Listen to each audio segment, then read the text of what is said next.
नमस्कार। भारत देश तमाम संस्कृतियों और सभ्यताओं से मिलकर बना है। देश में अलग अलग धर्म हैं, संप्रदाय हैं, उनको मानने वाले लोग हैं। देश में अभी बहुतायत तरीके से अगर देखा जाए तो हिंदू, मुस्लिम, सिख, ईसाई, ऐसा ही कहा गया है कि आपस में सब भाई भाई। लेकिन इसके अलावा भी देश में तमाम ऐसे धर्म हैं जो अभी भी मेन धारा से, मेन स्ट्रीम से अभी पीछे छूटे हुए हैं। ऐसा ही एक समाज है, उस समाज से जोड़ने की कोशिश करेंगे। वो समाज आज अपनी पहचान के लिए, अपने धर्म कोड को लेकर के, अपनी महत्ता को लेकर के, संख्या के अगर आधार पर देखेंगे तो बहुत बड़ी संख्या है, लेकिन उस संख्या के बाद भी उनको वो तरजीह नहीं मिल रही है, ऐसा उनका आरोप है। शायद इस खबर को करने से पहले मैं भी नहीं जानता था कि आखिर सरना धर्म है कौन, क्या इस धर्म में पढ़ाया जाता है, इस धर्म के बहुतायत लोग कहाँ रहते हैं, उनका चलन और रहन सहन कैसा है। वैसे आदिवासी समाज से हमारे देश में, हमारे देश की महामहिम जी हैं, लेकिन उसके पीछे की अगर बात करें तो हम बस इतना जानते थे कि आदिवासी समाज के लोग जंगलों में रहा करते हैं और उनकी संस्कृति सभ्यता एक अलग है, वो अलग तरीके से जी रहे हैं। लेकिन अब वो धरना देने के लिए तैयार हैं, वो अपनी आवाज़ को बुलंद करने के लिए तैयार हैं। आखिर क्यों हैं ये सिर्फ उन्हीं से जानेंगे। और इस समय वो जंतर मंतर पे हैं। वो कई अलग अलग क्षेत्रों से आए हैं, चाहे वो झारखंड हो, छत्तीसगढ़ हो, मध्य प्रदेश हो, उत्तर प्रदेश, अलग अलग जगहों से आए हैं। उनकी क्या कुछ मान्यताएं हैं, उनका क्या कुछ कहना है, आइए सीधे जुड़ते हैं उनसे। क्या शुभ नाम है? मेरा अमर उरांव नाम हुआ। हम झारखंड से आए हुए हैं और दिल्ली में जो सरना कोड के लिए जंतर मंतर में जो धरना प्रदर्शन में, उसमें हम लोग शामिल होने के लिए आए हैं। सबसे पहले जो हमारे दर्शक देख रहे हैं ना, मैंने उनसे पहले बताया कि इस खबर को करने से पहले मैं अल्प था कि सरना होता क्या है, तो आप सरना के बारे में बताइए। सरना क्या होता है? जो प्रकृति को मानता है, जो प्रकृति के बिल्कुल करीब है, जो हम लोग जिसको आदिवासी बोलते हैं। तो आदिवासियों का जो धर्म कोड है, धर्म कोड नहीं है, तो हम लोग धर्म कोड की मांग कर रहे हैं। क्योंकि ना हम लोग सरना है, ना हम लोग हिंदू हैं, ना मुस्लिम है, ना सिख है, ना ईसाई हैं। हम लोग प्रकृति को मानने वाले लोग हैं और इसीलिए हम लोग सरना कोड का मांग कर रहे हैं। जो हम लोग सरना में जो हम लोग का जो पूजा स्थल है, जो प्रकृति जो कहते हैं, जिसमें हम लोग सभी को पूजा करते हैं। सरना में सभी लोग, जैसे जंगल, झाड़, नदी, नाला, पशु पक्षी, जितने भी जीव जंतु सभी का हम लोग पूजा करते हैं, ताकि जो पर्यावरण है, चाहे तो जो पृथ्वी मिलाकर आप प्रकृति के जितनी भी चीज़ें होती हैं उनसे आप पूजा उनकी पूजा करते हैं। आपके कोई भगवान अलग से नहीं है कि आप विष्णु की पूजा करते हैं, आप ईसाई हैं तो पेड़ है तो ये हमारा भगवान है, इसको हम लोग भगवान मानते हैं। पेड़ है तो हम लोग पेड़ पौधा को मांगते हैं, जो प्रकृति को बचा के रखा है, बचा के प्रकृति के अनुसार हम लोग चलते हैं। तो वही है सरना धर्म और हम लोग उसी को मानते हैं। और सरकार से यही मांग करने के लिए आए हैं कि हम लोग को जो सरना धर्म कोड है वो सरकार दे। और इससे पूर्व या नया कोई हम लोग धर्म नहीं मांग रहे हैं। आपका 1871 से 1951 तक हम लोग के लिए अलग धर्म कोड था। उसके बाद देश आज़ाद होने के बाद, संविधान बनने के बाद, इसको साजिश के तहत हमारे जो धर्म का कॉलम था उसको हटा दिया गया। आप लोग भी मानते होंगे और सुप्रीम कोर्ट ने भी कहा कि देश का असली मालिक आदिवासी है। तो एक षड्यंत्र रचा गया कि कैसे आदिवासियों को पूरे भारत में अलग थलग किया जाए।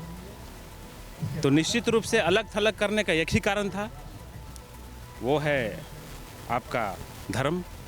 हम लोग को धर्म को हटा दिया गया। अच्छा, जनसंख्या के आधार पर अगर हम पूछें कि जैसे हिंदू धर्म है, बहुतायत लोग हैं, सनातन परंपरा से आते हैं, अगर मुस्लिम धर्म है उसकी एक अलग परंपरा है, उसके अलग लोग हैं, संख्या क्या? हम उसी को हम बता देना चाहते हैं।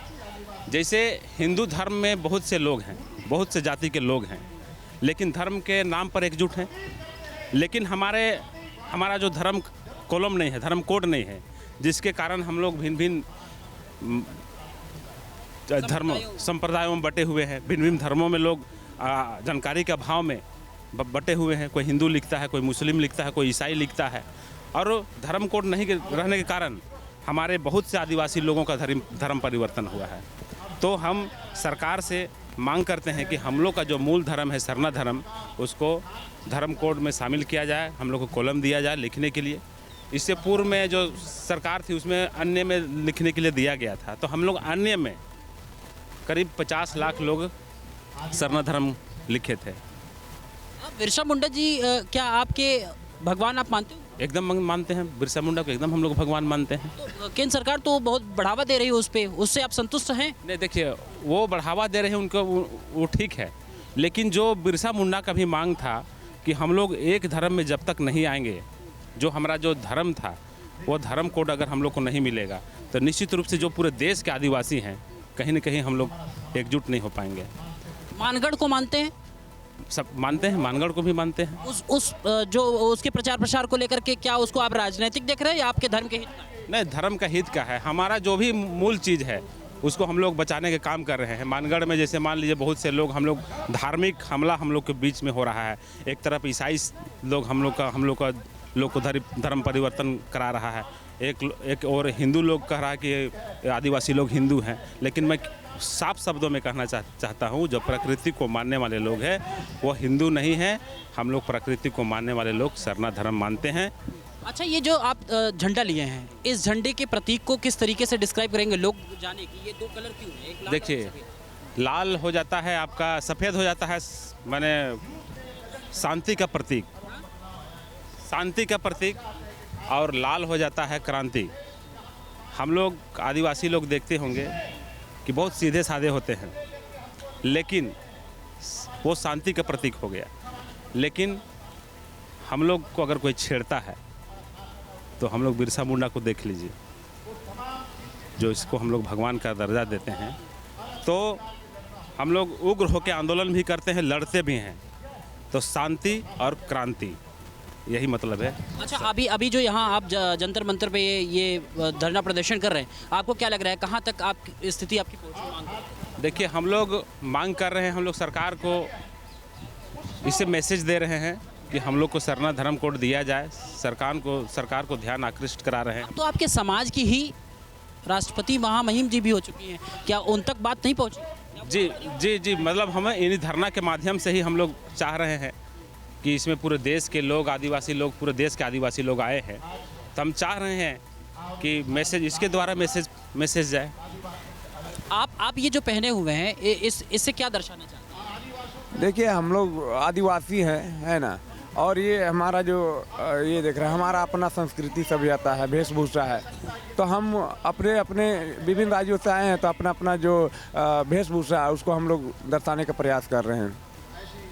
अभी भी क्या कुछ बदलाव, जैसे कि हर समाज में आ गया है, हर सभ्यताओं का जो एक ढांचा है वो बदल चुका है, तो क्या अपने आप को आप अपनी पुरानी विरासत को बचा के रखने का प्रयास कर रहे हैं? क्या आपके आने वाले बच्चे इसी वेशभूषा में रहना चाहिए? जी बिल्कुल, इसलिए ना कि हमारा कोई ग्रंथ नहीं लिखा गया है, हमारा कोई प्रपत्र में दर्ज नहीं है, तो हम लोग का यही है। देखिए, हम लोग का बोलना, हम लोग का गाना, यही हम लोग का परंपरा है। हम लोग का चाल, हम लोग का ढाल, यही हम लोग का परंपरा है। तो हम लोग इसी को, जो अपना पुरखों द्वारा विरासत दिया गया है, जो बतलाया गया है, उसी को हम लोग बचाने का काम कर रहे हैं। तो कुल मिलाकर के इनकी भावनाओं को देखने के बाद हम ये समझेंगे कि हमारा देश इतने दिनों तक आज़ाद हुआ, 70 साल हो गए हमें आज़ाद हुए, लेकिन इसके बाद भी अभी भी हमारे देश में ऐसे ऐसे संप्रदाय हैं, ऐसे ऐसे लोग हैं, आखिर में इनको अपनी पहचान के लिए, अपने धर्म कोड को लेकर के, अपने अस्तित्व को स्थापित करने के लिए आज भी जो स्थिति है वो सोचनीय है, अनुकरणीय है। किस तरीके से सरकार इन पर हालांकि कई कार्रवाई कर चुकी है, मानगढ़ में मंदिर स्थापित कर दिया, बिरसा मुंडा के एक अलग से राज्य स्तर से साथ साथ अगर केंद्र में देखें तो उनका भी एक स्थान स्थापित किया गया है, लेकिन अब भी ये अपनी अस्तित्व और अस्मिता की लड़ाई में लगातार इनकी जारी है और जंतर मंतर में आज ये प्रदर्शन भी कर रहे हैं। कैमरा सहयोगी सोमनाथ सिंह के साथ Ashish Tiwari, the Front News, New Delhi. The Front News. Please subscribe and press the bell icon.